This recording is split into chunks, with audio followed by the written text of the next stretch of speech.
السلام عليكم ورحمة الله وبركاته. بسم الله الرحمن الرحيم. إن الحمد لله والصلاة والسلام على رسول الله وعلى آله وصحبه أجمعين ومن اتبعهم بإحسان إلى يوم الدين. أما بعد. റമദാൻ മാസവുമായി ബന്ധപ്പെട്ട് നാം ഓരോരുത്തരും അറിഞ്ഞിരിക്കേണ്ട അടിസ്ഥാനപരമായ വിധിവിലക്കുകളും മര്യാദകളും ഒക്കെ പ്രതിപാദിക്കുന്ന നമ്മുടെ ഈ ഗ്രന്ഥത്തിൽ നമ്മൾ ഏറ്റവും അവസാനം പറഞ്ഞു നിർത്തിയത് ദിക്റുകൾ, അത് മുറുകെ പിടിക്കുന്നതിൻ്റെ പ്രാധാന്യം, അതുകൊണ്ട് കിട്ടുന്ന നേട്ടങ്ങൾ, ഇതൊക്കെയാണ് ഏറ്റവും അവസാനം പറഞ്ഞു നിർത്തിയത്. അതിൽ നമ്മൾ ഒരുപാട് ശ്രേഷ്ഠതകളും അതിൻ്റെ ഗുണങ്ങളൊക്കെ പറഞ്ഞു. അത് വളരെ പ്രധാനപ്പെട്ടത് മാത്രം. അത് ഇബ്നുൽ ഖയ്യിം റഹിമഹുള്ളയുടെ അൽ വാബിലു സയ്യിബ് എന്ന ഗ്രന്ഥത്തിൽ 100ഓളം ശ്രേഷ്ഠതകൾ അല്ലെങ്കിൽ 100ഓളം ഗുണങ്ങൾ ദിക്റുകളുടേതായി അദ്ദേഹം വിശദീകരിക്കുന്നുണ്ട്. അതിൽ വളരെ പ്രധാനപ്പെട്ട 2-3 കാര്യങ്ങൾ മാത്രമേ നമ്മൾ പറഞ്ഞു പോയുള്ളൂ. അതിനുശേഷം ഇവിടെ ഇന്ന് നമുക്ക് വായിക്കാനുള്ള വിഷയം ഫദ്ലുൽ ഖുർആനിൽ കരീം വ മകാനത്തുഹു എന്നുള്ള വിഷയം. ഖുർആൻ കരീം, അതിൻ്റെ ശ്രേഷ്ഠതയും അതിൻ്റെ സ്ഥാനവും മഹത്വവും എന്നുള്ള വിഷയമാണ്. നമുക്കറിയാം, ദിക്റുകളിൽ ഏറ്റവും അധികം പ്രാധാന്യമുള്ള ദിക്ർ എന്നുള്ളത് ഖുർആനാണ്. അതേപോലെ തന്നെ നമ്മൾ ഈ സമയത്ത് റമദാൻ മാസത്തിൽ നമുക്കറിയാം, റമദാനും ഖുർആനും തമ്മിലുള്ള ബന്ധം അല്ലാഹു സുബ്ഹാനഹു വ തആല പറഞ്ഞതുപോലെ ഷഹ്റു റമദാൻ അല്ലദീ ഉൻസില ഫീഹിൽ ഖുർആൻ. റമദാൻ മാസത്തെ അല്ലാഹു സുബ്ഹാനഹു വ തആല പരിചയപ്പെടുത്തുന്നത് തന്നെ ഖുർആൻ അവതരിപ്പിക്കപ്പെട്ട മാസം എന്ന നിലയ്ക്കാണ്. ഖുർആൻ അവതരിപ്പിക്കാൻ വേണ്ടി അല്ലാഹു സുബ്ഹാനഹു വ തആല തിരഞ്ഞെടുത്ത മാസം എന്നുള്ളതാണ് റമദാനിന്റെ ഏറ്റവും പ്രധാനപ്പെട്ട പ്രത്യേകത. അപ്പൊ ഇത് നമുക്ക് മനസ്സിലാക്കാൻ സാധിക്കുന്ന കാര്യം, റമദാൻ മാസത്തിൽ ഖുർആനുമായി ബന്ധപ്പെട്ട കാര്യങ്ങളിൽ മുഴുകുന്നതിന് അത്രത്തോളം പ്രാധാന്യമുണ്ട് എന്നുള്ളതാണ്. അതല്ലാതെ മൊത്തത്തിൽ തന്നെയും ഖുർആനിന് വലിയ ശ്രേഷ്ഠതകളും പ്രതിഫലങ്ങളും നിശ്ചയിക്കപ്പെട്ടിട്ടുണ്ട്. അപ്പോ ഇവിടെ എന്ത് ചെയ്യുന്നുണ്ട്, ഖുർആനിന്റെ ശ്രേഷ്ഠതകൾ ഒരുപാട് എടുത്തു കൊടുക്കുന്നുണ്ട്. ഒന്നാമത്തെ കാര്യം എന്നുള്ളത്, ഏറ്റവും അഫ്ളലായ സംസാരമാണ് ഖുർആൻ എന്നുള്ളത്. ഖുർആൻ എന്നുള്ളത് ഏറ്റവും അഫ്ളലായ സംസാരമാണ്. എന്നുവെച്ചാൽ അതിനേക്കാൾ നല്ല ഒരു സംസാരമില്ല, അതിനേക്കാൾ മികച്ച ഒരു സംസാരമില്ല, അതിനേക്കാൾ നമുക്ക് പ്രതിഫലം കിട്ടുന്ന ഒരു സംസാരമില്ല, അതിനേക്കാൾ സത്യസന്ധമായ സംസാരമില്ല, അതിനേക്കാൾ നമുക്ക് ഉപകാരം കിട്ടുന്ന സംസാരമില്ല. അല്ലാഹു സുബ്ഹാനഹു വ തആല നമ്മൾക്ക് അവതരിപ്പിച്ച വഹിയായി നമുക്ക് ഇറക്കിത്തന്ന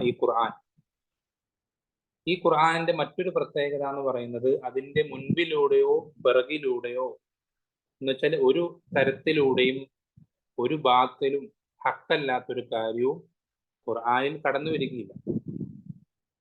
പക്ഷെ ഏറ്റവും സത്യസന്ധമായ, ഏറ്റവും കൂടുതൽ ഗുണങ്ങൾ നിറഞ്ഞ, എല്ലാ നിലയ്ക്കും ഒരാളെ ഖൈറിലേക്ക് മാത്രം നയിക്കുന്ന ഒരു ഗ്രന്ഥമാണ് ഖുർആൻ. അല്ലാഹു സുബ്ഹാനഹു വ തആലയുടെ കിതാബാണ് ഖുർആൻ, നമുക്കൊക്കെ അറിയാം. പക്ഷെ ഈ കിതാബുകളിൽ തന്നെ ഏറ്റവും മികച്ച കിതാബാണ്, ഏറ്റവും അഫ്ളലായ കിതാബാണ് ഈ ഖുർആൻ. ഈ ഖുർആൻ അല്ലാഹു സുബ്ഹാനഹു വ തആല അവതരിപ്പിച്ചത് അവന്റെ റസൂലുമാരിൽ തന്നെ ഏറ്റവും മികച്ച റസൂലിനാണ്, നമ്മുടെ റസൂലായ മുഹമ്മദ് സല്ലല്ലാഹു അലൈഹി വസല്ലമയിലേക്കാണ്.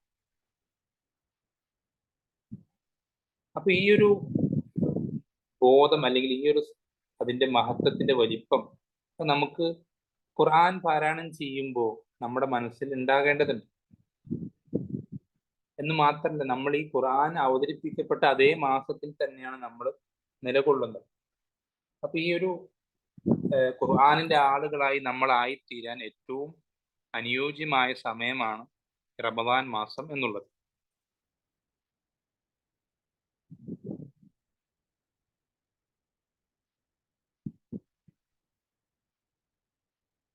അതുപോലെ തന്നെ ഇവിടെ ഇബ്നു കസീർ റഹിമഹുല്ലാ ഈ ആയത്തിന്റെ വിശദീകരണമായിട്ട് വലാ യഅ്തൂനക ബിമസലിൻ ഇല്ലാ ജിനാക ബിൽ ഹഖി വ അഹ്സന തഫ്സീറ എന്ന ആയത്ത് വിശദീകരിച്ചിട്ട് അദ്ദേഹം ഒരുപാട് കാര്യങ്ങൾ വിശദീകരിക്കുന്നതിൽ ഏറ്റവും നമ്മുടെ വിഷയ ബന്ധപ്പെട്ട കാര്യം എന്നുള്ളത് അള്ളാഹു സുബ്ഹാനഹു വ തആല മുൻപുള്ള നബിമാർക്ക് മുൻപ് കഴിഞ്ഞു പോയ കിതാബുകൾ അവതരിപ്പിച്ചിരുന്നത് ഒരൊറ്റൊരു മൊത്തത്തിൽ എന്നുവെച്ചാൽ ആദ്യാവസാനം മുഴുവൻ ഒരു കിതാബായി തന്നെയാണ് മുൻപുള്ള നബിമാർക്കൊക്കെ അള്ളാഹു സുബ്ഹാനഹു വ തആല ഇറക്കി കൊടുത്തിട്ടുണ്ടായിരുന്നു. എന്ന് വെച്ചാൽ ഇബ്രാഹിം അലൈഹി ഇസ്ലാമിക്ക് സുഹുഫ് ഇറക്കി കൊടുത്തതാണെങ്കിലും, മൂസ അലൈഹി ഇസ്ലാമിയുടെ തൗറാത്ത് ആണെങ്കിലും, ഈസ അലൈഹി ഇസ്ലാമിക്ക് ഇഞ്ചീലാണെങ്കിലും, ഇതെല്ലാം അള്ളാഹു സുബ്ഹാനഹു വ തആല അവർക്ക് അവതരിപ്പിച്ചു കൊടുക്കുന്നത് ഒറ്റയടിക്കാണ്. എന്നുവെച്ചാൽ പൂർണ്ണമായും ആ കിതാബ് ആദ്യാവസാനം അങ്ങനെ ഇറക്കി കൊടുക്കുകയാണ് അള്ളാഹു സുബ്ഹാനഹു വ തആല ചെയ്തിരുന്നത്.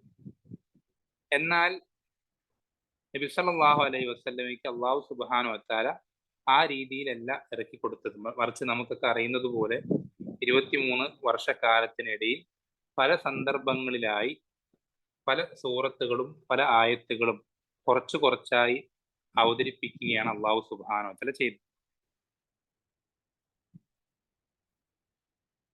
അപ്പൊ ഇത് എന്ത് ചെയ്യുന്നുണ്ട്? അത് ഈ ആയത്തിന്റെ വിശദീകരണത്തിൽ അദ്ദേഹം പറയുന്നത് പോലെ അള്ളാഹു സുബ്ഹാനഹു വ തആല അവന്റെ റസൂൽ മറ്റ് റസൂലുമാരെക്കാളും നബി സല്ലല്ലാഹു അലൈഹി വസല്ലമയ്ക്ക് നൽകിയ ഒരു പ്രത്യേകത, ഒരു ശ്രേഷ്ഠതയാണ്. കാരണം എന്താ? നബി സല്ലല്ലാഹു അലൈഹി വസല്ലമയെ പറ്റി അല്ലെങ്കിൽ അദ്ദേഹത്തിൽ ഇല്ലാത്തൊരു കാര്യം അദ്ദേഹത്തിലേക്ക് ചേർത്തി പറയപ്പെടുമ്പോഴോ, അദ്ദേഹത്തെ പറ്റി അപവാദങ്ങൾ ആളുകൾ മുശ്രിക്കുകൾ ഉന്നയിക്കുമ്പോഴോ, അല്ലെങ്കിൽ അദ്ദേഹത്തിൽ ഇല്ലാത്ത ഒരു കാര്യം, അല്ലെങ്കിൽ അങ്ങനെ എന്തെങ്കിലും ഒരു ദീനിനെ തകർക്കാൻ വേണ്ടി പല തന്ത്രങ്ങളും ആളുകൾ പയറ്റുമ്പോൾ ആ സന്ദർഭത്തിലാണ് ആ ഒരു കാര്യത്തിന് മറുപടിയായിട്ട് എന്ത് ചെയ്യുന്നത്? അള്ളാഹു സുബ്ഹാനഹു വ തആല പല ആയത്തുകൾ അവതരിപ്പിക്കുന്നത്.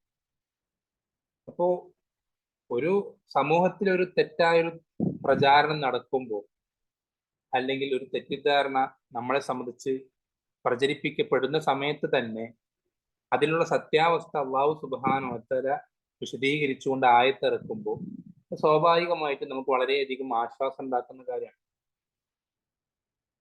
നബി സല്ലല്ലാഹു അലൈഹി വസല്ലമയെ സംബന്ധിച്ചിടത്തോളം അള്ളാഹു സുബ്ഹാനഹു വ തആല അത്രത്തോളം അദ്ദേഹത്തിന് പ്രയാസങ്ങൾ ഇല്ലാതിരിക്കാൻ ശ്രദ്ധിച്ചിട്ടുണ്ട് എന്നുള്ളത് ഈ ആയത്തിന്റെ വിശദീകരണത്തിൽ ഇബ്നു കസീർ റഹിമഹുല്ലാഹ് സൂചിപ്പിക്കുന്ന കാര്യമാണ്. അതുപോലെ തന്നെ നമുക്കൊക്കെ നമ്മൾ ശ്രദ്ധിക്കേണ്ട കാര്യമാണ്, അള്ളാഹുവിന്റെ സംസാരമാണ് ഖുർആൻ എന്നുള്ളത്. ഖുർആൻ കലാമുള്ള അള്ളാഹുവിന്റെ കലാമാണ്, സംസാരമാണ്. അപ്പൊ മറ്റുള്ള സൃഷ്ടികളും അള്ളാഹുവും തമ്മിൽ എത്രത്തോളം അന്തരമുണ്ടാവുമോ അതേപോലെ തന്നെയാണ് എന്ത് മറ്റുള്ള സൃഷ്ടികളുടെ പടപ്പുകളുടെ സംസാരവും അള്ളാഹുവിന്റെ സംസാരവും തമ്മിൽ. വെച്ചാൽ മറ്റെല്ലാ പടപ്പുകളും അള്ളാഹു സുബ്ഹാനഹു വ തആലയും തമ്മിൽ എത്രത്തോളം വലിയ അന്തരം വ്യത്യാസമുണ്ടാകുമോ അതേപോലെ തന്നെയാണ് പടപ്പുകളുടെ മറ്റെല്ലാ സംസാരങ്ങളും അള്ളാഹുവിന്റെ സംസാരമായ ഖുർആനും തമ്മിൽ. അതേപോലെ തന്നെ ഈ ഒരു കിതാബിൽ നമ്മൾക്ക് മുൻപ് കഴിഞ്ഞു പോയ ആളുകളുടെ ചരിത്രങ്ങൾ ഇതിൽ അള്ളാഹു സുബ്ഹാനഹു വ തആല നമുക്ക് പഠിപ്പിച്ചു തന്നിട്ടുണ്ട്. അതുപോലെ തന്നെ നമുക്ക് ശേഷം ഇനി ലോകാവസാനവുമായി ബന്ധപ്പെട്ട് ഖിയാമത്ത് നാൾ അങ്ങനെയുള്ള അതുമായി ബന്ധപ്പെട്ട കാര്യങ്ങൾ അള്ളാഹു സുബ്ഹാനഹു വ തആല നമുക്ക് അറിയിച്ചു തന്നിട്ടുണ്ട് ഈ ഖുർആനിലൂടെ. അതുപോലെ തന്നെ നമുക്ക് ഇടയിൽ നടക്കുന്ന വിഷയങ്ങളിലുള്ള അഭിപ്രായ വ്യത്യാസങ്ങൾ, ഭിന്നതകൾ, തർക്കങ്ങൾ, അങ്ങനെയുള്ള അതിലുള്ള അങ്ങനെയുള്ള കാര്യങ്ങളിലുള്ള പരിഹാരങ്ങളൊക്കെ അള്ളാഹു സുബ്ഹാനഹു വ തആല ഇതിൽ നിശ്ചയിച്ചിട്ടുണ്ട്. അപ്പോ ആരാണോ ഈ ഖുർആനിനെ ഉപേക്ഷിക്കുന്നത് അവൻ അള്ളാഹു സുബ്ഹാനഹു വ തആല എന്ത് ചെയ്യും? അവൻ എത്ര വലിയ അധികാരിയാണെങ്കിലും എത്ര വലിയ ശക്തിയുള്ളവനാണെങ്കിലും അള്ളാഹു അവൻ എന്ത് ചെയ്യും? കീഴ്പ്പെടുത്തും.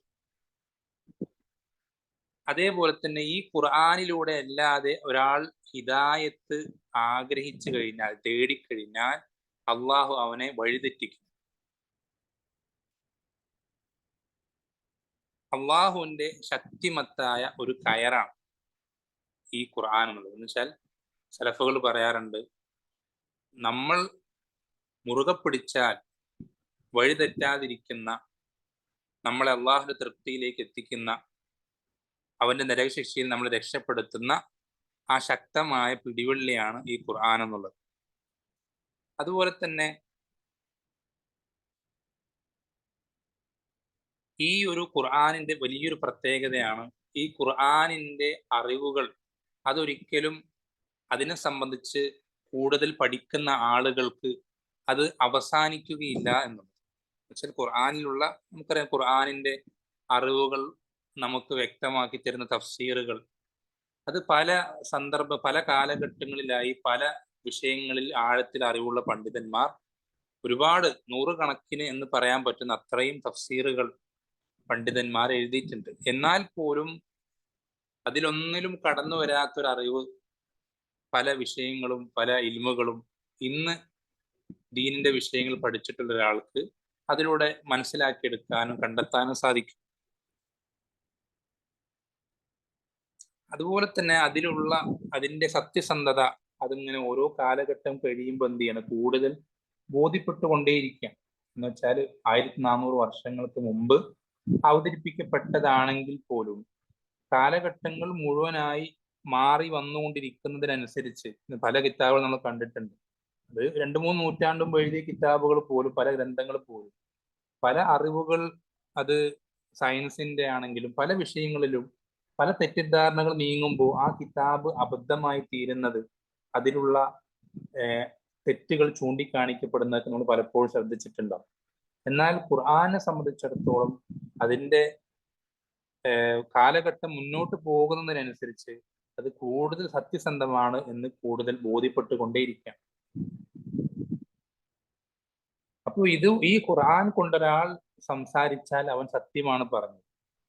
അതുപോലെ തന്നെ ഈ ഖുർആൻ കൊണ്ടൊരാൾ പ്രവർത്തിച്ചാൽ അവന് പ്രതിഫലം നൽകപ്പെടും. ഈ ഖുർആൻ കൊണ്ടൊരാൾ വിധി കൽപ്പിച്ചാൽ അവൻ നീതിപൂർവമാണ് വിധിച്ചത്. ഈ ഖുർആനിലേക്ക് ഒരാൾ ക്ഷണിച്ചാൽ അവൻ ശരിയായ മാർഗത്തിലേക്കാണ് ക്ഷണിക്കുന്നത്. ഇങ്ങനെ ഒരുപാട് ശ്രേഷ്ഠതകൾ ഖുർആനിൻ്റെതായി നമുക്ക് എണ്ണിയാൽ തീരാത്തത്ര ഒരുപാട് ശ്രേഷ്ഠതകളുണ്ട്. ഇപ്പൊ നമുക്ക് ചുരുക്കി പറഞ്ഞാൽ ഇത്ര നമുക്ക് പറയാൻ പറ്റുന്ന കാര്യം അള്ളാഹുവിന്റെ കലാമാണ്. അള്ളാഹു എല്ലാ പൂർണ്ണതയും ഉള്ള ഒരുവനാണ്. അള്ളാഹു സുബ്ഹാനഹു വ തആല അവനൊരു ന്യൂനതയില്ല. അപ്പൊ എല്ലാ പൂർണ്ണതയും ഉള്ള ഒരുവന്റെ സംസാരമാണ് ഖുർആൻ എന്നിരിക്കെ ആ ഖുർആന് സ്വാഭാവികമായിട്ട് എന്തുണ്ടാവും? എല്ലാ പൂർണ്ണതയും ഉണ്ടാവും. അള്ളാഹു സുബ്ഹാനഹു വ തആല ഒരു ന്യൂനതയും ഇല്ലാത്ത എല്ലാ പരിപൂർണതയുടെയും ഉടമസ്ഥനായ അള്ളാഹു സുബ്ഹാനഹു വ തആലയാണ്. അപ്പൊ അവന്റെ കലാമായ ഖുർആൻ എന്തുണ്ടാവും? സ്വാഭാവികമായിട്ടും അതുപോലെ എല്ലാ പൂർണ്ണതകളും ഉണ്ടാകും. ഒരു ന്യൂനതയും അതിനുണ്ടാകില്ല. അതാണ് അതിന്റെ ചുരുക്കം എന്നുള്ളത്.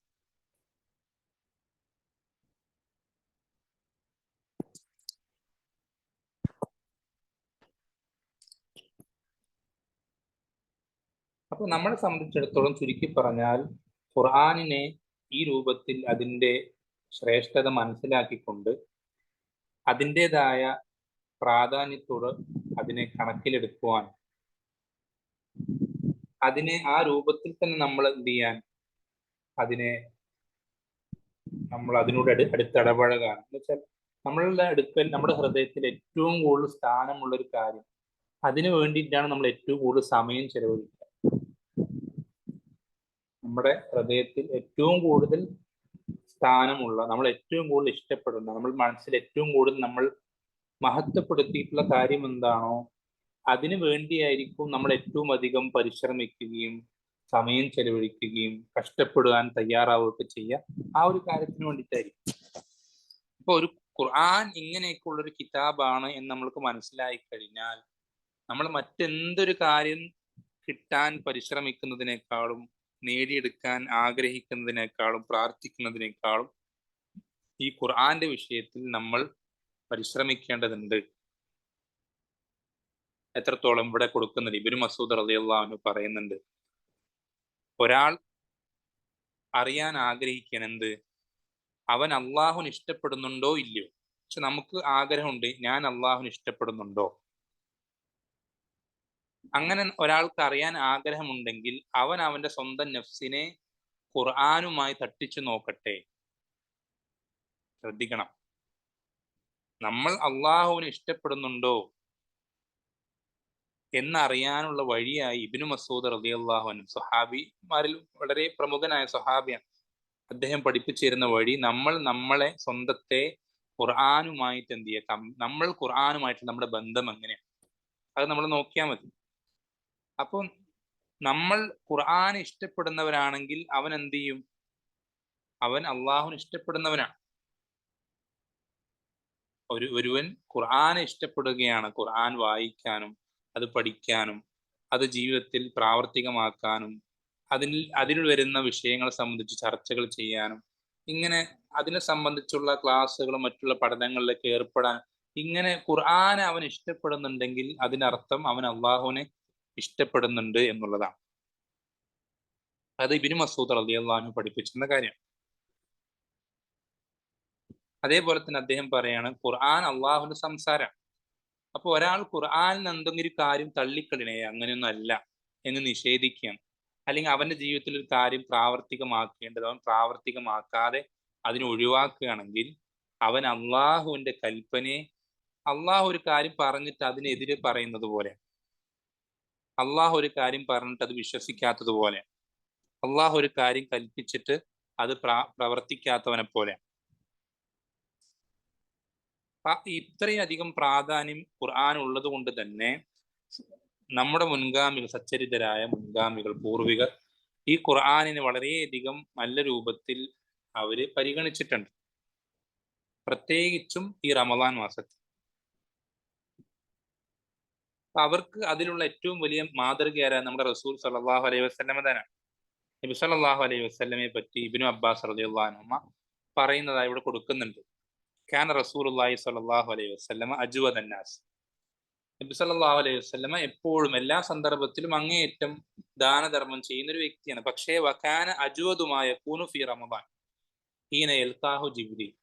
നബി സല്ലല്ലാഹു അലൈഹി വസല്ലമ ഈ അങ്ങേയറ്റം ദാനധർമ്മിഷ്ഠനായ അള്ളാഹുവിന്റെ റസൂൽ സല്ലല്ലാഹു അലൈഹി വസല്ലമ പിന്നെയും അങ്ങേയറ്റം ദാനധർമ്മം ചെയ്യുന്നത് വർദ്ധിപ്പിക്കുന്ന ഒരവസ്ഥ, അങ്ങേയറ്റം ഉദാരത കാണിക്കുന്ന ഒരവസ്ഥ ഉണ്ടാവുക റമദാൻ മാസത്തിൽ ജിബ്രീൽ അദ്ദേഹത്തെ കണ്ടുമുട്ടുന്ന സന്ദർഭത്തിൽ. ജിബ്രീൽ എന്തിനാ കണ്ടുമുട്ടുന്നത്? വകാന യൽഖാഹു ഫീ കുല്ലി ലൈലത്തിൻ മിൻ റമദാൻ. റമദാനിലെ ഓരോ രാത്രിയും ജിബ്രീൽ നബി സല്ലല്ലാഹു അലൈഹി വസല്ലമയെ കണ്ടുമുട്ടാറുണ്ട്. എന്തിനു വേണ്ടി? ഫയുദാരിസുഹുൽ ഖുർആൻ. അങ്ങനെ അവർ പരസ്പരം, എന്ന് വെച്ചാൽ അതുവരെ പഠിച്ച, അതുവരെ ഇറക്കി കിട്ടിയ ഖുർആന്റെ ആയത്തുകളും സൂറത്തുകളും നബി സല്ലല്ലാഹു അലൈഹി വസല്ലമ ജിബ്രീൽ അലൈഹിസ്സലാമിന് കാണാതെ ഓതി കൊടുക്കും.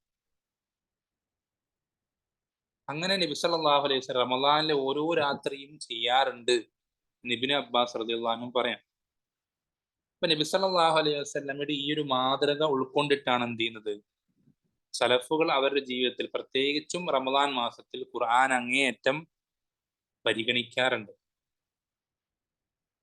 നബി സല്ലല്ലാഹു അലൈഹി വസല്ലം എന്ത് ചെയ്യാറുണ്ട്, റമദാനിലെ രാത്രിയിൽ ബാക്കിയുള്ള രാത്രികളെക്കാൾ വളരെ സുദീർഘമായി ഖുർആൻ പാരായണം ചെയ്യാറുണ്ട്. പക്ഷെ സാധാരണഗതിയിൽ നബി സല്ലല്ലാഹു അലൈഹി വസല്ലമ നമുക്കറിയുന്നത് പോലെ തന്നെ വളരെ ദീർഘമായിട്ടാണ് നിസ്കരിക്കുക.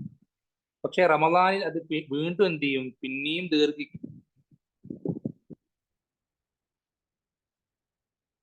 അപ്പോ ഒറ്റയ്ക്കാണ് നിസ്കരിക്കുന്നതെങ്കിൽ അത് വളരെയധികം എന്ത് ചെയ്യും, സുദീർഘമായി, പലപ്പോഴും സുബ്ഹ് ബാങ്ക് ആയി പോകുമോ എന്ന് പേടിക്കുവോളം നബി സല്ലല്ലാഹു അലൈഹി വസല്ലം എന്ത് ചെയ്യാറുണ്ട്, രാത്രി നിസ്കരിക്കാറുണ്ട്. എന്നുവെച്ചാൽ രാത്രി ഇശാ നിസ്കാരം കഴിഞ്ഞാൽ ആ സമയം മുതൽ സുബ്ഹി ബാങ്ക് കൊടുക്കുന്നത് വരേക്കും പല സന്ദർഭങ്ങളിലും, ഒന്ന് രണ്ട് തവണയൊന്നുമല്ല, പലപ്പോഴായി നബി സല്ലല്ലാഹു അലൈഹി വസല്ലം നിസ്കരിച്ചതായി സ്വഹാബത്ത് ഉദ്ധരിക്കാറുണ്ട് സ്വഹീഹായ ഹദീസുകൾ. എന്നാൽ ഒറ്റയ്ക്കാണ് നിസ്കരിക്കുന്ന സമയത്ത് നബി സല്ലല്ലാഹു അലൈഹി വസല്ലം ഒറ്റയ്ക്കല്ല, ജമാഅത്തായി നിസ്കരിക്കുന്ന സമയത്ത് നബി സല്ലല്ലാഹു അലൈഹി വസല്ലം എന്ത് ചെയ്യാറില്ല, രാത്രി നിസ്കാരം അത്രയധികം ദീർഘിപ്പിക്കാറില്ല. എന്നുവെച്ചാൽ തീരെ ദീർഘം ഇല്ല എന്നല്ല, പക്ഷേ ഒറ്റയ്ക്ക് നിസ്കരിക്കുമ്പോൾ ദീർഘിപ്പിക്കുന്ന അത്രയും നബി സല്ലല്ലാഹു അലൈഹി വസല്ലമ ജമാഅത്തായി നിസ്കരിക്കുമ്പോൾ ദീർഘിപ്പിക്കാറില്ല. അത് പുറകിൽ നിൽക്കുന്നവർക്ക് പ്രയാസം ഉണ്ടാകരുത് എന്ന് കണക്കാക്കിയിട്ടാണ്. അപ്പോൾ ഇതേപോലെ തന്നെയാണ് പള്ളിയിൽ ഇമാം നിൽക്കുന്ന ആളുകൾ ഇങ്ങനെ തന്നെയാണ് ചെയ്യേണ്ടത്. ഒറ്റയ്ക്ക് നിൽക്കുകയാണെങ്കിൽ എന്ത് ചെയ്യട്ടെ, ഒരുപാട് ദീർഘിപ്പിച്ച് പാരായണം ചെയ്ത് നിസ്കരിച്ചോട്ടെ. പക്ഷെ ഇമാമായി നിൽക്കുന്ന സന്ദർഭത്തിൽ മഅ്മൂമീങ്ങൾക്ക് പ്രയാസമാകാത്ത ഒരു അളവിലെ എന്ത് ചെയ്യാവൂ, ഖുർആൻ പാരായണം ചെയ്യാവൂ.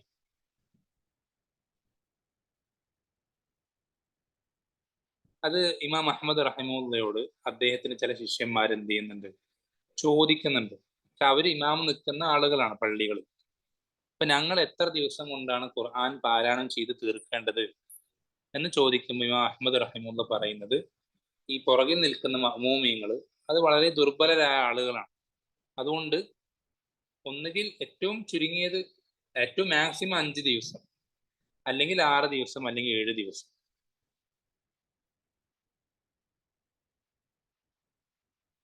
എന്ന് വെച്ചാൽ ഒന്നുകിൽ നിങ്ങൾ എന്ത് ചെയ്യാം, 5 പേജ് അല്ലെങ്കിൽ 6 പേജ്, 7 പേജ്, 6 ദിവസമല്ല, മാറിപ്പോയതാണ്.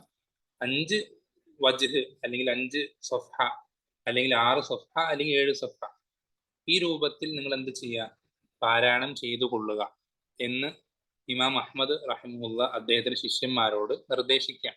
എന്നുവെച്ചാൽ അത്രേ എന്ത് ചെയ്യാവൂ, ഒരു ഇമാമ് തറാവിഹ് നിൽക്കുമ്പോൾ പാരായണം ചെയ്യാൻ പാടുള്ളൂ. കാരണം പുറകിൽ നിൽക്കുന്ന ആളുകൾക്ക് അല്ലെങ്കിൽ അതെന്ത് ചെയ്യും, പ്രയാസം ഉണ്ടാക്കും. പലപ്പോഴും മിക്ക പള്ളികളിലും ഞാൻ കണ്ടിടത്തോളം 1 പേജ്, 1.5 പേജ്, 2 പേജ്, അതിൽ കൂടുതൽ സാധാരണഗതിയിൽ ഓതാറില്ല. ഇമാം അഹ്മദ് റഹ്മുള്ള പറയുന്നത് 5 അല്ലെങ്കിൽ 6 അല്ലെങ്കിൽ ഏറ്റവും മാക്സിമം 7 പേജ് അത്രേ എന്ത് ചെയ്യാവൂ, ഒരു റക്അത്തിൽ ഓതി അങ്ങനെ ചെയ്യാവൂ എന്ന് പറയുമ്പോൾ അദ്ദേഹം പറയാണ്, ഞാൻ അങ്ങനെ അദ്ദേഹം പറഞ്ഞതുപോലെ പാരായണം ചെയ്യുകയും അങ്ങനെ ഒരു ഖത്തം ഓതി തന്നെ, നിസ്കാരത്തിൽ തന്നെ ഓതി 27ാമത്തെ രാവിൽ എൻ്റെ മുഴുവൻ ഓതി തീർന്നു എന്നീ ശിഷ്യൻ പറയാം. അപ്പോ ചുരുക്കി പറഞ്ഞാൽ നമ്മുടെ ബാക്കിൽ നിൽക്കുന്ന മഅ്മൂമീങ്ങളുടെ അവസ്ഥ നമ്മൾ എന്ത് ചെയ്യേണ്ടതുണ്ട്, പരിഗണിക്കേണ്ടതുണ്ട്. അവർക്ക് വല്ലാതെ പ്രയാസമാകുന്ന അത്രയും ദീർഘിപ്പിക്കാതിരിക്കാൻ ശ്രദ്ധിക്കേണ്ടതുണ്ട്. അത് സാന്ദർഭികമായി സൂചിപ്പിച്ചതാണ് ഇവിടെ. ഇവിടെ പറഞ്ഞു വന്ന വിഷയം എന്നുള്ളത്, സലഫുകൾ റമദാനിൽ അത് ഖുർആൻ പാരായണം ചെയ്യുന്നത് നിസ്കാരത്തിലായിക്കോട്ടെ അല്ലാത്ത സമയത്തായിക്കോട്ടെ വളരെയധികം പ്രാധാന്യം കൊടുത്തിരുന്നൊരു വിഷയം ഇവിടെ കൊടുക്കുന്നുണ്ട്. കാനൽ അസ്വദ് റഹിമുല്ല, അദ്ദേഹം റമദാനിലെ ഓരോ 2 രാത്രികളിലും ഖുർആൻ മുഴുവനും ഓതി തീർക്കാറുണ്ട്. ഒരു ദിവസം 15 ജുസ്ഓളം അദ്ദേഹം എന്ത് ചെയ്യാറുണ്ട്, പാരായണം ചെയ്യാറുണ്ട്. അപ്പൊ 2 ദിവസം കൊണ്ട് എന്ത് ചെയ്യും, ഖുർആൻ മുഴുവനും ഓതിക്കഴിയും. അതുപോലെ തന്നെ ഇബ്രാഹിം നഹൈ റഹിമുല്ല, അദ്ദേഹം ഈ 2 ദിവസം കൊണ്ട് ഓതി തീർക്കുന്നത് അവസാനത്തെ 10-ൽ മാത്രമേ ചെയ്യാറുള്ളൂ. ബാക്കിയുള്ള 20 ദിവസങ്ങൾ 3 ദിവസങ്ങൾ കൊണ്ടാണ് എന്ത് ചെയ്യാറ്, എന്നുവെച്ചാൽ ബാക്കിയുള്ള അവസാനത്തെ 10 ആകുന്നതിന് മുമ്പുള്ള 20 ദിവസങ്ങൾ ഓരോ ദിവസവും 10 ജുസ് വെച്ച് അദ്ദേഹം ഓതുകയും അവസാനത്തെ 10-ലേക്ക് കടന്നു കഴിഞ്ഞാൽ ഓരോ ദിവസവും 15 ജുസ് വെച്ച് അദ്ദേഹം ഓതുകയും ചെയ്യാറുണ്ടെന്നർത്ഥം. അതുപോലെ തന്നെ ഖതാദ റഹിമഹുല്ല, അദ്ദേഹം സാധാരണ എല്ലായ്പ്പോഴും എന്ന് വെച്ചാൽ പൊതുവെ എല്ലാ ദിവസങ്ങളിലും ഒരാഴ്ച കൊണ്ട് ഖുർആൻ ഖത്തം തീർക്കും, ഒരാഴ്ച കൊണ്ട് ഖുർആൻ മുഴുവൻ ഓതി തീർക്കും. ഇനി റമദാനിലാണെങ്കിൽ ഓരോ 3 ദിവസം കൊണ്ട് എന്ത് ചെയ്യും, ഓതി തീർക്കും. അവസാനത്തെ 10-ലാകുമ്പോൾ എന്ത് ചെയ്യും, ഓരോ ദിവസവും ഓരോ ഖത്തം അദ്ദേഹം തീർക്കാറുണ്ട്, ഖതാദ റഹിമഹുല്ല. അതുപോലെ തന്നെ സുഹരി റഹിമഹുല്ല, അദ്ദേഹം റമദാൻ ആയിക്കഴിഞ്ഞാൽ ഇങ്ങനെ പറയാറുണ്ട്, റമദാൻ എന്നാൽ എന്ത് മാത്രമാണ്, ഖുർആൻ പാരായണവും സാധുക്കൾക്ക് ഭക്ഷണം നൽകലും മാത്രമാണ്. എന്നുവെച്ചാൽ അതിനു വേണ്ടി നമ്മൾ എന്ത് ചെയ്യേണ്ടതുണ്ട്, ഒഴിഞ്ഞിരിക്കേണ്ട മാസമാണ് എന്ന് സുഹരി റഹിമഹുല്ല പറയാറുണ്ട്. അതുപോലെ തന്നെ ഇമാം മാലിക് റഹിമഹുല്ല, അദ്ദേഹം റമദാൻ ആയിക്കഴിഞ്ഞാൽ പിന്നെ ഹദീസ്, അദ്ദേഹം വലിയ മുഹദ്ദിസാണ്, ഹദീസ് പണ്ഡിതനാണ്. പക്ഷെ റമദാൻ ആയിക്കഴിഞ്ഞാൽ അദ്ദേഹം പിന്നെ ഹദീസ് വായിക്കലോ അല്ലെങ്കിൽ അത് പഠിപ്പിച്ചു കൊടുക്കലോ അങ്ങനെ അതിന്റെ ദർസുകൾ എടുക്കലോ അങ്ങനത്തെ കാര്യങ്ങളിലൊന്നും അദ്ദേഹം എന്ത് ചെയ്യാറില്ല, മുഴുകാറില്ല. അതിൽ നിന്നൊക്കെ അദ്ദേഹം വിട്ടുനിന്നുകൊണ്ട് ഖുർആൻ പാരായണത്തിനായി അദ്ദേഹം ഒഴിഞ്ഞിരിക്കാറുണ്ട്. അപ്പൊ ഇങ്ങനെ സലഫുകളുടെ മാതൃകകൾ ഇവിടെ എന്ത് ചെയ്യണം, എടുത്തു കൊടുക്കാം. ഇവിടെ സുഫിയാൻ സൗരി റഹിമുള്ള, അദ്ദേഹം റമദാൻ ആയി കഴിഞ്ഞാൽ മറ്റെല്ലാ ഇബാദത്തുകളും ഒഴിവാക്കിക്കൊണ്ട് ഖുർആൻ പാരായണത്തിലേക്ക് മുന്നിടുമായിരുന്നു. ഇങ്ങനെ ഒരുപാട് അസറുകൾ സലഫുകളിൽ എന്ത് ചെയ്തിട്ടുണ്ട്, ഉദ്ധരിക്കപ്പെട്ടിട്ടുണ്ട് ഖുർആൻ പാരായണത്തിന്റെ വിഷയത്തിൽ. അപ്പോൾ ഇത്രയധികം സലഫുകൾ ഖുർആൻ പാരായണം, പ്രത്യേകിച്ചും നമുക്കറിയാം റമദാൻ മാസം നേരത്തെ പറഞ്ഞതുപോലെ ഖുർആനിന്റെ മാസമായതുകൊണ്ട് തന്നെ വളരെയധികം സാധാരണ മാസങ്ങളിൽ നമ്മൾ ഓതുന്നതിനേക്കാളും കൂടുതൽ ഓതാൻ, കൂടുതൽ ഖുർആനിൽ സമയം ചെലവഴിക്കാൻ നാം ഓരോരുത്തർ ശ്രദ്ധിക്കേണ്ടതുണ്ട്. എന്നുവെച്ചാല് പല പണ്ഡിതന്മാരും പറയാറുണ്ട്, നമ്മുടെ ഭക്ഷണവും വെള്ളവും, ഭക്ഷണം കഴിക്കാതിരിക്കുക, വെള്ളം കുടിക്കാതിരിക്കുക, ഈ വ്യത്യാസങ്ങൾ മാത്രമേ നമ്മുടെ റമദാനിൽ മറ്റു മാസങ്ങളിൽ നിന്ന് വരുന്നുള്ളൂ എങ്കിൽ അത് വലിയ നഷ്ടമുള്ള നോമ്പാണ്. പക്ഷെ ആ നോമ്പുകാരൻ നഷ്ടത്തിലാണ് എന്ന് ഹദീസുകളിൽ നിന്നൊക്കെ സൂചിപ്പിച്ച് പണ്ഡിതന്മാർ സംസാരിക്കാറുണ്ട്. അപ്പൊ നമ്മളെ സംബന്ധിച്ചിടത്തോളം മറ്റുള്ള ദിവസങ്ങളിൽ ഓതുന്ന അതേപോലെ ആകരുത് നമ്മുടെ റമദാനിലെ ഖുർആൻ പാരായണം. മറ്റുള്ള മാസങ്ങളിൽ നമ്മൾ ഖുർആനുമായി സമയം ചെലവഴിക്കുന്ന അത്രയും സമയമാകരുത് നമ്മൾക്ക് റമദാനിൽ ചെലവഴിക്കാൻ പറ്റുന്നത്. പക്ഷെ ബാക്കിയുള്ള സന്ദർഭങ്ങളിൽ ഏതിനേക്കാൾ പരമാവധി നമ്മൾ ഖുർആനുമായി സമയം ചെലവഴിക്കാനും കൂടുതൽ ഖുർആൻ പാരായണം ചെയ്യാനും ശ്രദ്ധിക്കേണ്ടതുണ്ട്.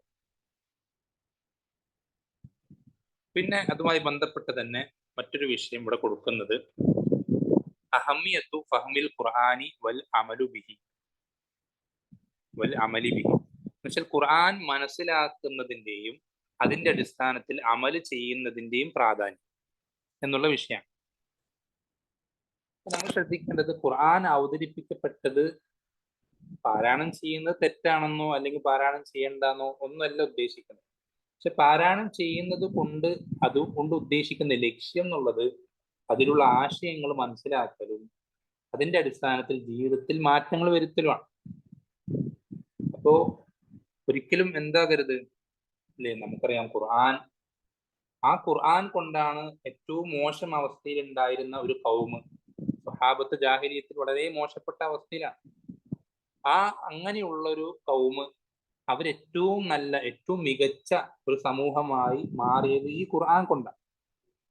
അത് കേവലം ഖുർആൻ പാരായണം ചെയ്യുന്നത് കൊണ്ട് മാത്രമല്ല, മറിച്ച് അവർക്ക് അതിന്റെ ആശയം മനസ്സിലാക്കാൻ സാധിച്ചത് കൊണ്ടും ആ മനസ്സിലാക്കിയ ആശയത്തിന്റെ അടിസ്ഥാനത്തിൽ അവരവരുടെ ജീവിതത്തിൽ മാറ്റങ്ങൾ വരുത്തിയത് കൊണ്ടാണ്. അവർക്ക് അത്രയും മികച്ച ഒരു സമൂഹമായി മാറാൻ സാധിച്ചത് ഏത് ഖുർആൻ കൊണ്ടാണോ അതേ ഖുർആൻ തന്നെയാണ് നമ്മുടെ കൈകളിലുള്ളത്. അവരെന്തൊക്കെ അർത്ഥങ്ങൾ ആണോ അവരുടെ ജീവിതത്തിൽ മാറ്റങ്ങൾ ഉണ്ടാക്കിയത്, അതേ അർത്ഥങ്ങൾ ഇന്നും നമ്മുടെ കയ്യിലുള്ള ഖുർആനുകൾ നിലനിൽക്കുന്നുണ്ട്. ഏറ്റവും നല്ല കാര്യങ്ങളിലേക്ക് ക്ഷണിക്കുന്ന, ഏറ്റവും മോശപ്പെട്ട കാര്യങ്ങളെ തൊട്ട് വിലക്കുന്ന അതേ ഖുർആൻ തന്നെയാണ് നമ്മുടെ പക്കലുള്ളത്. ഈ ഖുർആൻ കൊണ്ട് നമുക്ക് ശരിക്കും ഉപകാരം കിട്ടണമെങ്കിൽ ആ ഖുർആനിൽ അള്ളാഹു സുബ്ഹാനഹു വ തആല നമ്മളോട് എന്താണ് പറയുന്നത്, നമ്മൾ നേരത്തെ പറഞ്ഞു ഖുർആൻ അള്ളാഹുവിന്റെ സംസാരമാണ്.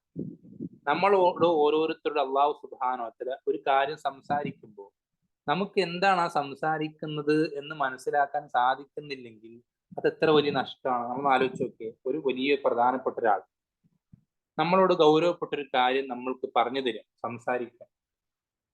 നമ്മുടെ ദുനിയാവും ആഖിറവും ഒക്കെ ഈ സംസാരത്തിന്റെ അടിസ്ഥാനത്തിലാണ്. പക്ഷെ ഈ സംസാരിക്കുന്ന സംസാരം എന്താണെന്ന് നമുക്ക് മനസ്സിലാക്കാൻ സാധിക്കുന്നില്ല. ഈ സംസാരത്തിന്റെ ആശയം എന്താണ്, അതുകൊണ്ട് അർത്ഥമാക്കുന്നത് എന്താണ്, അത് നമ്മൾ അതുകൊണ്ട് ജീവിതത്തിൽ എങ്ങനെയാണ് മാറ്റം വരുത്തേണ്ടത്, ഇതൊന്നും നമുക്ക് അറിയുന്നില്ലെങ്കിൽ നമ്മൾ എത്ര വലിയ നഷ്ടത്തിലായിരിക്കും. അപ്പൊ അതേപോലെ തന്നെയാണ് എന്ത് ഈ ഖുർആനെ പറ്റി നമുക്കറിയാം, ഇന്ന ഹാദൽ ഖുർആൻ യഹ്ദി ലില്ലതി ഹിയ അഖ്വം. ഈ ഖുർആൻ ഏത് മേഖലകളിലാണെങ്കിലും ഏറ്റവും മികച്ചതിലേക്ക് വഴി കാണിക്കുന്ന ഖുർആനാണ്. പക്ഷെ ആ ഖുർആൻ പാരായണം ചെയ്യുന്ന ഒരാൾ ഈ മികച്ച അവസ്ഥയിലേക്ക് എല്ലാ മേഖലകളിലും എത്തണമെങ്കിൽ ഈ ഖുർആൻ അറിയിക്കുന്ന മികച്ച കാര്യം എന്താണെന്ന് അയാൾക്ക് മനസ്സിലാക്കാൻ സാധിക്കണ്ടേ. അതല്ലാത്ത ഒരാൾക്ക് എങ്ങനെയാണ് അത് ആ ജീവിതത്തിൽ ഏറ്റവും മികച്ചതിലേക്ക് എത്താൻ സാധിക്കും? അപ്പോൾ നമ്മെ സംബന്ധിച്ചിടത്തോളം ഈ ഖുർആൻ അവതരിപ്പിക്കപ്പെട്ടത് തന്നെ എന്തിനു വേണ്ടിയിട്ടാണ്, അത് നമ്മൾ ചിന്തിക്കേണ്ടതാണ്. കിതാബുൻ അൻസൽനാഹു ഇലൈക മുബാറകുൻ ലിയദ്ദബ്ബറു ആയാതി. ഖുർആനെ പറ്റി അള്ളാഹ് പറയാണ്, നാം ഈ കിതാബ് നിനക്ക് അവതരിപ്പിച്ചു തന്നിട്ടുണ്ട്. ഇതെങ്ങനത്തെ കിതാബ്? മുബാറക്ക്, ബറക്കത്ത് നിറഞ്ഞ, ഹൈർ നിറഞ്ഞ കിതാബാണ്. എന്തിനു വേണ്ടി അവതരിപ്പിച്ചത്? ലിയദ്ദബ്ബറു ആയാതിഹി, അതിന്റെ ആയത്തുകളെ പറ്റി ഉറ്റാലോചിക്കാൻ. അതിന്റെ ആയത്ത്, അതിൽ ഓരോ ആയത്തുകളെ പറ്റിയും ശരിക്ക് ചിന്തിക്കാൻ, ആഴത്തിൽ ആലോചിക്കാൻ, അതിനു വേണ്ടിയിട്ടാണ് ഖുർആൻ അവതരിപ്പിക്കപ്പെട്ടത്. ഇപ്പൊ ഖുർആൻ നമ്മളോട് ഇത്രയധികം പാരായണം ചെയ്യണം, ഒരുപാട് പാരായണം വർദ്ധിപ്പിക്കണം, നമ്മൾ അതിൽ ഒരുപാട് സമയം ചെലവഴിക്കണം എന്ന് പറയാ, അത് എന്തിലേക്ക് എത്തിക്കാൻ വേണ്ടിയിട്ടാണ്? നമ്മൾ ഈ ഖുർആനിന്റെ അവതരണ ലക്ഷ്യമായ തദബ്ബുർ, ഉറ്റാലോചിക്കുക, അതിനെപ്പറ്റി ചിന്തിക്കുക, അതിനു വേണ്ടിയിട്ടാണ്. എന്ന് മാത്രല്ല, ഈ ഖുർആൻ വായിച്ചിട്ട് അതിനെപ്പറ്റി ഉറ്റാലോചിക്കാത്ത ആളുകളെ അള്ളാഹു ആക്ഷേപിക്കുന്നുണ്ട് ഖുർആനിൽ തന്നെ. ഇവിടെ ഉദാഹരണം കൊടുക്കുന്നുണ്ട്, അഫലാ യതദബ്ബറൂനൽ ഖുർആന അം അലാ ഖുലൂബിൻ അഖ്ഫാലുഹ. അവരെന്താണ് ഖുർആനെ പറ്റി ഉറ്റാലോചിക്കാത്തത്? അവരുടെ ഹൃദയങ്ങളിൽ പൂട്ടുകൾ വല്ലതും ഉണ്ടോ എന്നുള്ള ചോദിക്കുകയാണ്. ഹൃദയം ചിന്തിക്കാൻ വേണ്ടി അള്ളാഹു നിശ്ചയിച്ച് തന്നിട്ട് ഇവരെന്താണ് ഈ ഖുർആൻ വായിച്ചിട്ടും അതിനെപ്പറ്റി ചിന്തിക്കാത്തത്? ഇവർ ഹൃദയത്തിന് ആരെങ്കിലും പൂട്ട് വെച്ചിട്ടുണ്ടോ നമ്മൾ ചോദിക്കാം. അത് ആക്ഷേപമായിട്ടാണ്. അപ്പൊ നമുക്ക് ഒരിക്കലും എന്ത് ചെയ്യാൻ പാടില്ല? ഒരിക്കലും ഖുർആൻ കേൾക്കുകയും ആ കേൾക്കുന്ന കാര്യത്തെ പറ്റി ഒന്നും മനസ്സിലാകാതിരിക്കുകയും അതിനെപ്പറ്റി നമ്മളിൽ യാതൊരു ഉപകാരവും അത് നമ്മളിൽ ചെലുത്താതിരിക്കുകയും ചെയ്യുന്ന ഒരവസ്ഥ, അത് വളരെ മോശം അവസ്ഥയാണ്, വളരെ അപകടം പിടിച്ച ഒരവസ്ഥയാണ്. അപ്പൊ ഒരുപാട് ആയത്തുകൾ അള്ളാഹു സുബ്ഹാനഹു വ തആല ഖുർആനെ പറ്റി ഉറ്റാലോചിക്കാത്ത ആളുകളെ വളരെ മോശം അവസ്ഥകൾ, മോശം വിശേഷണങ്ങൾ കൊണ്ട് വിശേഷിപ്പിച്ചിട്ടുണ്ട്. എന്നാൽ അതേസമയം ഖുർആൻ അതുകൊണ്ട് ഉപകാരമെടുക്കുന്ന ആളുകളെ പറ്റി അള്ളാഹു സുബ്ഹാനഹു വ തആല പറഞ്ഞ സന്ദർഭങ്ങളിലൊക്കെ അത് അവർക്ക് അവരുടെ ജീവിതത്തിൽ വരുന്ന മാറ്റങ്ങൾ അള്ളാഹു ഖുർആൻ എടുത്തു കൊടുക്കുന്നുണ്ട്. ഉദാഹരണം ഇവിടെ കൊടുത്തിട്ടുള്ള ആയത്ത്, അള്ളാഹു നസ്സല അഹ്സനൽ ഹദീസി കിതാബൻ മുതശാബിഹൻ മസാനി തഖ്ശഇറു മിൻഹു ജുലൂദുൽ ലദീന യഖ്ശൗന റബ്ബഹും. എന്നുവെച്ചാൽ അള്ളാഹുവിനെ പേടിയുള്ള ആളുകൾ അവരുടെ ഈ തൊലികൾ എന്ത് ചെയ്യാണ്? അത് ഈ നമ്മള് ഈ കോരിത്തരിക്കുക എന്ന് പറയാറുണ്ട്, ഗൂസ് ബംസ് എന്ന് പറയാറുണ്ട് ഇംഗ്ലീഷിൽ.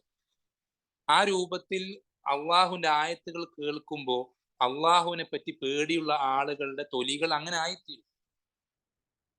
നമുക്ക് അങ്ങനെ ആയിത്തീരാൻ സാധിക്കുന്നുണ്ടോ? നമ്മൾ ഓരോരുത്തരും നമ്മളെ പറ്റി തന്നെ ഒന്ന് ആത്മവിചാരണ ചെയ്യേണ്ടതാണ്.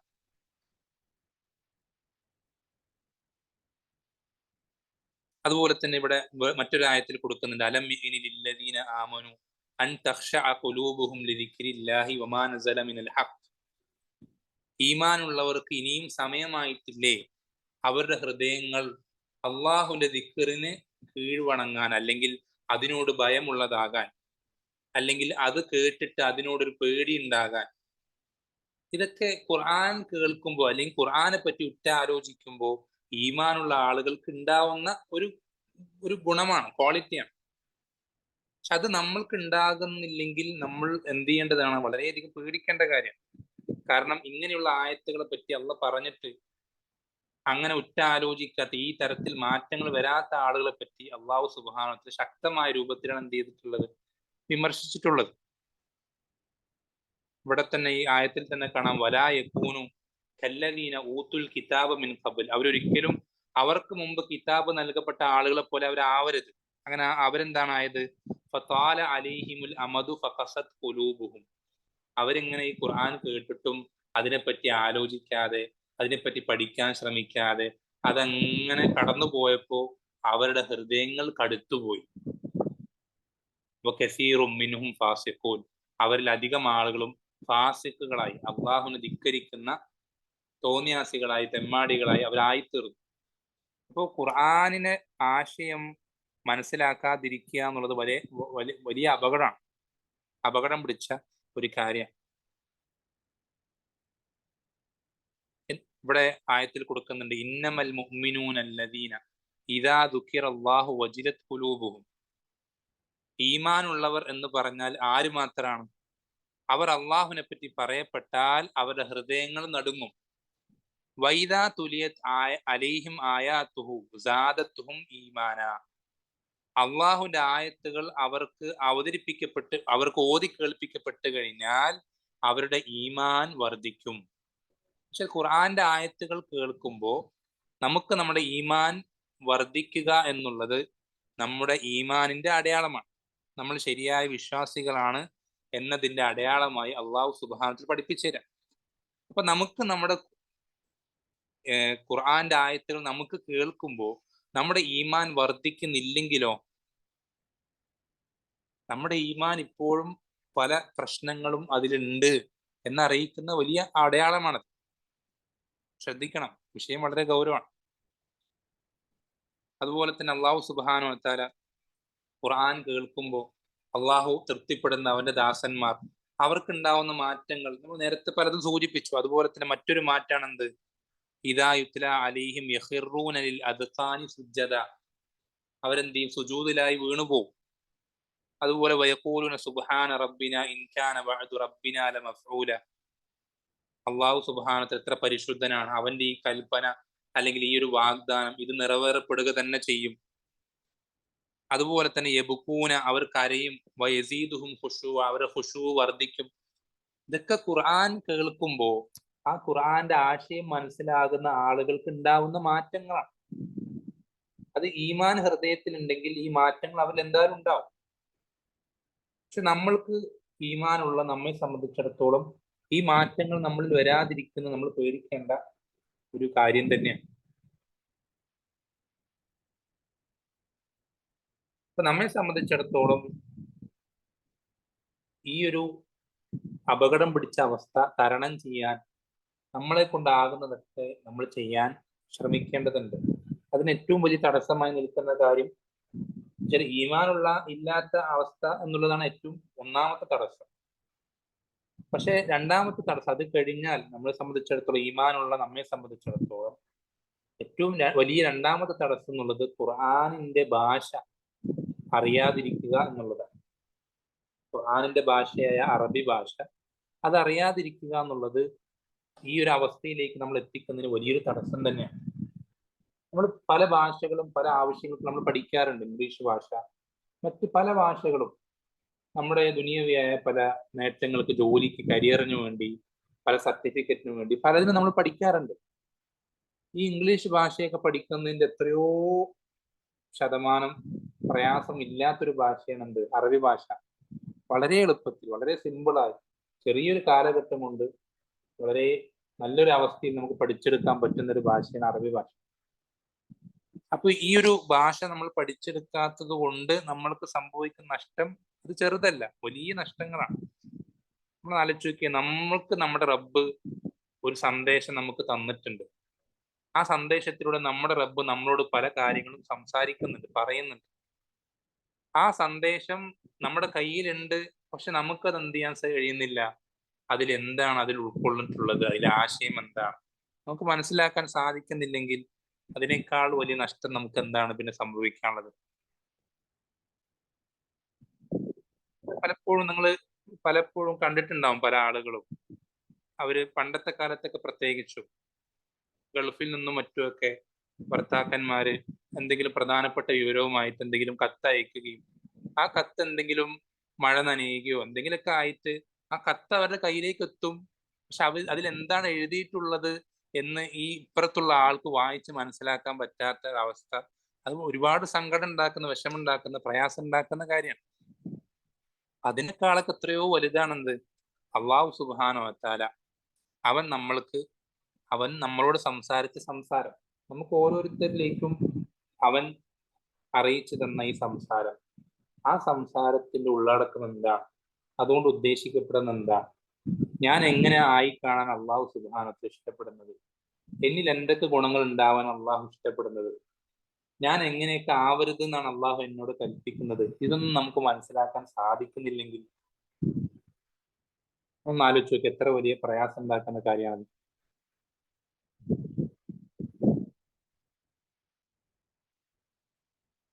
അപ്പോൾ നമ്മെ സംബന്ധിച്ചിടത്തോളം അള്ളാഹു സുബ്ഹാനഹു വതആല പറഞ്ഞതുപോലെ ഫഇമ്മാ യഅതിയന്നകും മിന്നീ ഹുദ ഫമൻ ഇത്തബഅ ഹുദായ ഫലാ യദില്ലു വലാ യശ്ഖാ. അള്ളാഹ് പറഞ്ഞത്, എന്റെ അടുക്കൽ നിന്ന് നിങ്ങൾക്ക് ഒരു ഹിദായത്ത് വന്നെത്തും. അങ്ങനെ വന്നെത്തിക്കഴിഞ്ഞാൽ ആ ഹിദായത്തിന് ആരാണോ പിൻപറ്റുന്നത് അവൻ എന്ത് ചെയ്യില്ല? വഴിതെറ്റുകയില്ല, അവനൊരിക്കലും നഷ്ടക്കാരിൽ പെട്ടുപോവുകയില്ല. നമുക്ക് ഈ ഹിദായത്തിനെ പിൻപറ്റണമെങ്കിൽ അതിലെന്താണ് ഹിദായത്ത് നമുക്ക് അറിയണമല്ലോ. അതിന്റെ ആശയം എന്തിലേക്കാണ് നയിക്കുന്നത്, എന്ത് കാര്യം ചെയ്യണം, എന്ത് ചെയ്യരുത്, എന്ത് വിശ്വസിക്കണം, എന്ത് വിശ്വസിക്കരുത്, ഇതൊക്കെ നമുക്ക് അതിൽ നിന്ന് കൃത്യമായ ഒരു മാനദണ്ഡം കിട്ടിയാലല്ലേ നമുക്ക് അതിനെ പിൻപറ്റാനും അങ്ങനെ വഴിതെറ്റാതെ ആഖിറത്തിൽ നഷ്ടക്കാരിൽ പെട്ടുപോകാതിരിക്കാനും പറ്റുള്ളൂ. അങ്ങനെ അല്ലെങ്കിലോ വമൻ അഅറദ അൻ ദിക്രി ഫഇന്ന ലഹു മഈശത്തൻ ദൻകാ, അള്ളാഹുവിന്റെ ദിക്റിൽ നിന്ന് പിന്തിരിഞ്ഞു കളഞ്ഞവൻ, അവനെ സംബന്ധിച്ചിടത്തോളം അള്ളാഹു അവന് കുടുസായ ഒരു ജീവിതം നിശ്ചയിക്കും. അതുപോലെ തന്നെ വനഹ്ശുറുഹു യൗമൽ ഖിയാമത്തി അഅ്മാ, അവനെ ഖിയാമത്ത് നാളിൽ അള്ളാഹു അന്ധനായിട്ട്, കണ്ണ് കാണാത്തവനായിട്ടാണ് ഉയർത്തെഴുന്നേൽപ്പിക്കുക. അപ്പൊ അവൻ ചോദിക്കും, കാല റബ്ബി ലിമ ഹശർതനി അഅ്മാ വഖദ് കുൻതു ബസീറ, റബ്ബേ ഞാൻ കണ്ണ് കാണുന്ന ആളായിരുന്നല്ലോ, എന്നിട്ട് എന്നെന്തിനാണ് ഈ കണ്ണ് കാണാത്ത അവസ്ഥയിൽ ഉയർത്തെഴുന്നേൽപ്പിച്ചത് എന്ന് ചോദിക്കുമ്പോൾ അള്ള തിരിച്ചു പറയെന്താ, കാല കദാലിക അതത്ക ആയാതുനാ ഫനസീതഹ വകദാലിക യൗമ തുൻസ. ഇത് എന്തിനു പകരാണ്? നിന്റെ അടുക്കലേക്ക് എന്റെ ആയത്തുകൾ വന്നപ്പോൾ നീ എന്ത് ചെയ്തു? അതിനെ മറന്നു കളഞ്ഞു. അതേപോലെ തന്നെ ഇന്ന് നിന്നെയും ഇവിടെ മറന്നു കളയാം എന്ന് അല്ലാഹു സുബ്ഹാനഹു വ തആല അവനോട് പറയുന്ന മറുപടി. ഇത് പ്രത്യക്ഷത്തിൽ കാഫറുകളുടെ വിഷയത്തിൽ ഇറങ്ങിയ ആയത്താണെങ്കിൽ പോലും അതിലടങ്ങിയിട്ടുള്ള ആശയം, ഖുർആനെ, അള്ളാഹു ഹിദായത്തെ നമുക്ക് അവതരിപ്പിച്ച അള്ളാഹുവിന്റെ ദിക്റിനെ, അതിനെ സംബന്ധിച്ച് അതിന്റെ ആശയം മനസ്സിലാക്കാതെ, അതിലടങ്ങിയിട്ടുള്ള ഉള്ളടക്കം തിരിച്ചറിയാതെ, അതിനെ പൂർണ്ണമായി അവഗണിച്ച ആളുകളെയൊക്കെ ഈ ആയത്തിന്റെ അർത്ഥത്തിൽ ഉൾപ്പെടുന്നുണ്ട്. ഇത് വളരെ ഗൗരവമുള്ള വിഷയമാണ്. അപ്പൊ എന്ന് മാത്രല്ല നമുക്ക് ഇതിന്റെ ഗുണങ്ങൾ, ഇതിന്റെ അപകടം മാത്രമല്ല, ഇതിന്റെ ഗുണങ്ങൾ ഒരുപാട് വലുതാണ്. എത്രത്തോളം എന്ന് പറഞ്ഞാൽ പണ്ഡിതന്മാർ സൂചിപ്പിക്കുന്നുണ്ട്, ഒരാൾ ഖുർആൻ പാരായണം ചെയ്യുന്നത്, തദബ്ബുറോടുകൂടെ ഖുർആൻ പാരായണം ചെയ്യുമ്പോൾ അവന്റെ ഈമാൻ വർദ്ധിക്കുന്നതിനേക്കാൾ അവന് മറ്റൊരു കാര്യം കൊണ്ടും അവന്റെ ഈമാൻ വർദ്ധിക്കുകയില്ല. തദബ്ബുർ ചെയ്തുകൊണ്ട് അതിന്റെ ആശയം മനസ്സിലാക്കിക്കൊണ്ട് ഖുർആൻ പാരായണം ചെയ്യുമ്പോൾ ഒരാൾ റബ്ബിലേക്ക് അടുക്കുന്നതിനേക്കാൾ അവൻ മറ്റൊരു കാര്യം കൊണ്ട് റബ്ബിലേക്ക് അത്ര എളുപ്പത്തിൽ അടുക്കുന്നില്ല.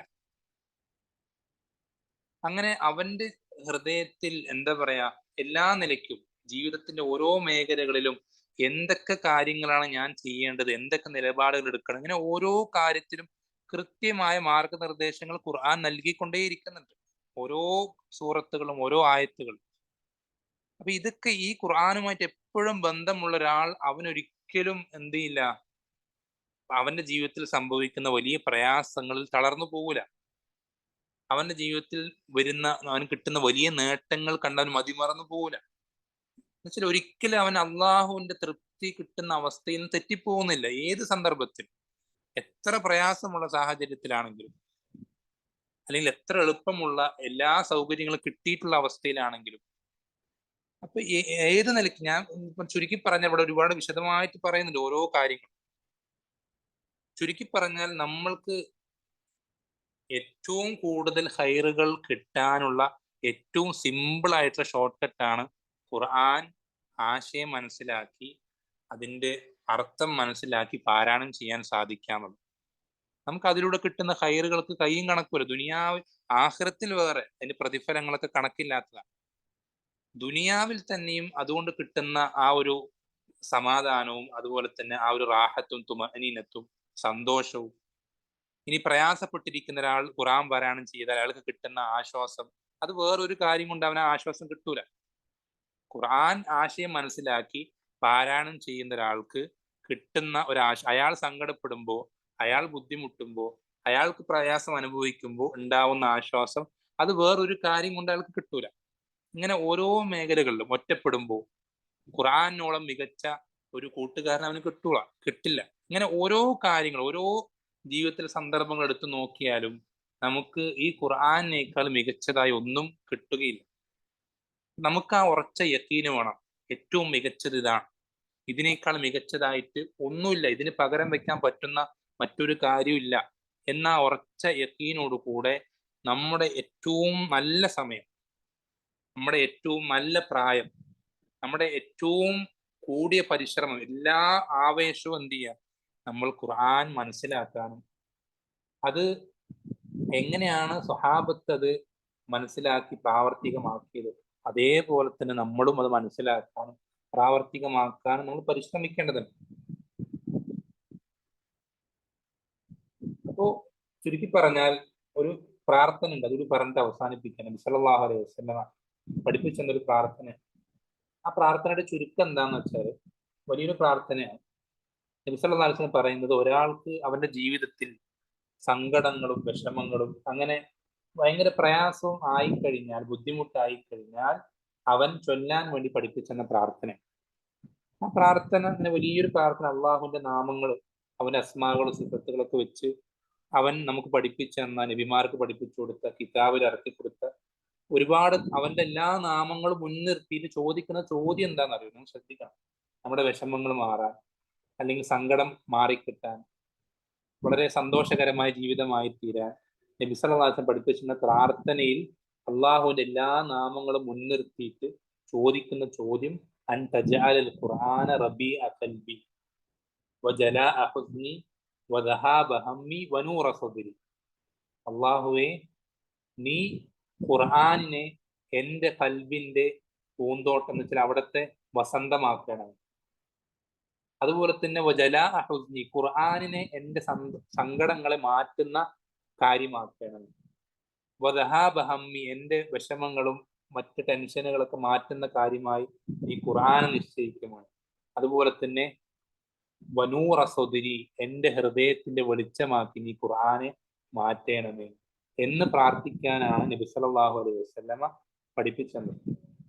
അപ്പോ എന്താ പറയാ, ശരിക്കും നമ്മൾ ആശയം അറിഞ്ഞ് അർത്ഥം മനസ്സിലാക്കി ഖുർആൻ പാരായണം ചെയ്യുക എന്ന് പറയുന്നത്, അത് എന്ത് വാക്കുകൾ കൊണ്ട് നമുക്ക് ഒരിക്കലും വർണ്ണിക്കാൻ സാധിക്കില്ല. ഞാനിത് ഇത്രയൊക്കെ വിശദീകരിക്കുന്നുണ്ടെങ്കിലും, പണ്ഡിതന്മാർ ഇത്രയും ഒരുപാട് എഴുതി പിടിപ്പിച്ചിട്ടുണ്ടെങ്കിലും, ഇതൊന്നും ഒരിക്കലും വാക്കുകൾ കൊണ്ട് വർണ്ണിക്കാൻ പറ്റുന്ന ഒരു കാര്യമല്ല. അത് അനുഭവിച്ചറിയുക എന്ന് പറയുന്നത് ഒരു പ്രത്യേക ഒരു അനുഭൂതിയാണ്. അപ്പോ ആ ഒരു അതിലൂടെ കിട്ടുന്ന ഒരു ആനന്ദവും സമാധാനവും സ്വസ്ഥതയൊന്നും അത് ദുനിയാവിൽ മറ്റൊരു കാര്യം കൊണ്ടും കിട്ടൂല. ഈ ഒരു കാര്യം കിട്ടിയവനാണ് ഈ ദുനിയാവിൽ ഏറ്റവും വലിയ ആനന്ദം ലഭിച്ചത്, ഏറ്റവും വലിയ സമാധാനം ലഭിച്ചത്. അവന് എത്രയൊക്കെ പ്രയാസങ്ങൾ ഉണ്ടെങ്കിലും അത് അവൻ ഒരിക്കലും ഒരു പ്രയാസമാകുകയില്ല. അവന് എന്തെങ്കിലും ബുദ്ധിമുട്ടുകൾ ഉണ്ടെങ്കിൽ അതൊന്നും ഒരിക്കലും എന്താവില്ല, അവനെ ബാധിക്കുകയില്ല. അങ്ങനെ എല്ലാ നിലയ്ക്കും അവൻ വളരെ സൗഭാഗ്യത്തിലാണ്, സന്തോഷത്തിലാണ്, ആനന്ദത്തിലാണ്. അപ്പൊ ഈ ഒരു അവസ്ഥയിലേക്ക് നമ്മൾ എത്താൻ നമ്മൾ ഓരോരുത്തരും പരിശ്രമിക്കണം. നമുക്ക് ഓരോരുത്തർക്കും വളരെ എളുപ്പമുള്ള കാര്യം. നമുക്ക് ഓരോരുത്തർക്ക് ഈമാൻ ഉണ്ട്. ഈമാൻ നമ്മൾ സ്വീകരിക്കുമ്പോൾ തന്നെ ഖുർആൻ ആസ്വദിക്കാനുള്ള ആ വലിയ മറ അത് നമ്മുടെ ഹൃദയത്തിൽ നിന്ന് അള്ളാഹു മാറ്റിത്തരും. പിന്നെ വേണ്ട നമുക്ക് ആ ഖുർആന്റെ ഭാഷ മനസ്സിലാക്കുക എന്നുള്ളതാണ്. അതും കൂടെ നമ്മൾ മനസ്സിലാക്കി കഴിഞ്ഞാൽ പിന്നെ ഈ ഖുർആൻ അനുസരിച്ച് സ്വഹാബത്ത് നബി സല്ലല്ലാഹു അലൈഹി വസല്ലം എങ്ങനെയാണ് അവരെന്തൊക്കെയാണ് മാറ്റങ്ങൾ വരുത്തിയത്, അവരെങ്ങനെയാണ് പ്രവർത്തിച്ചത്, അവരുടെ ജീവിതത്തിൽ എന്തൊക്കെ അമലുകളാണ് അവർ ഖുർആനിലൂടെ കൊണ്ടുവന്നത്, അതും കൂടെ നമ്മൾ പരിശോധിച്ചു കഴിഞ്ഞാൽ പിന്നെ അൽഹംദുലില്ലാ, അയാളെക്കാളും വലിയൊരു നിഅമത്ത് കിട്ടിയ ഒരാൾ ഈ ദുനിയാവിൽ വേറെ ആരുമില്ല. മറ്റെന്ത് അയാൾക്കില്ലെങ്കിലും അയാളാണ് ഈ ദുനിയാവിൽ ഏറ്റവും വലിയ സൗഭാഗ്യം. അള്ളാഹു സുബ്ഹാനഹു തരട്ടെ നമുക്ക് ഓരോരുത്തർക്കും ആ ഒരു അവസ്ഥയിലേക്ക് എത്താനുള്ള തടസ്സങ്ങളൊക്കെ നീക്കിത്തരികയും നമ്മുടെ ഹൃദയത്തിൽ ഈ ഒരു ഖുർആൻ കൊണ്ട് സന്തോഷമുണ്ടാകുന്ന ആ ഒരു അവസ്ഥ റബ്ബ് സുബ്ഹാനഹു നമുക്ക് ഓരോരുത്തർക്കും എളുപ്പമാക്കി തരികയും ചെയ്യുമാറാവട്ടെ. വസല്ലല്ലാഹു വസല്ലം അലാ നബീന മുഹമ്മദിൻ വൽഹംദുലില്ലാഹി റബ്ബിൽ ആലമീൻ. സുബ്ഹാനക്കല്ലാഹു വബിഹംദിക അഷ്ഹദു അൻ ലാ ഇലാഹ ഇല്ലാ അൻത അസ്തഗ്ഫിറുക വഅതൂബു ഇലൈക്. അസ്സലാമു അലൈക്കും വറഹ്മത്തുള്ളാഹി വബറകാതുഹു.